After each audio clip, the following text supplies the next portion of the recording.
ఇక డీటెయిల్స్ లోకి వెళ్తే జిల్లాలో 2024-25 ఖరీఫ్ మార్కెటింగ్ సీజన్ కు సంబంధించి ధాన్యం సేకరణ ప్రక్రియను ప్రణాళికాబద్ధంగా నిర్వహించాలని జిల్లా కలెక్టర్ షాన్మోహన్ సగిలి అధికారులను ఆదేశించారు. ఖరీఫ్ సీజన్ ధాన్యం సేకరణకు అనుసరించాల్సిన విధానాలపై రెవెన్యూ, వ్యవసాయం, పౌర సరఫరాలు, మార్కెటింగ్, సహకార, ట్రాన్స్పోర్ట్, సహకార, లీగల్ మెట్రాలజీ, భారత ఆహార సంస్థ అధికారులు, జిల్లా రైస్ మిల్లర్ల సంఘం ప్రతినిధులతో గురువారం కలెక్టరేట్లో జిల్లా collector Shanmohan, joint collector Rahul మీనాతో కలిసి జిల్లా ధాన్యం కొనుగోలు కమిటీ సమావేశాన్ని నిర్వహించారు.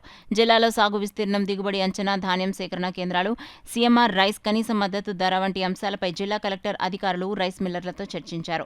ఈ సందర్భంగా జిల్లా కలెక్టర్ షాన్మోహన్ మాట్లాడుతూ ధాన్యం సేకరణ ప్రక్రియ సజావుగా నిర్వహించేందుకు ప్రణాళికాబద్ధంగా పనిచేయాలన్నారు.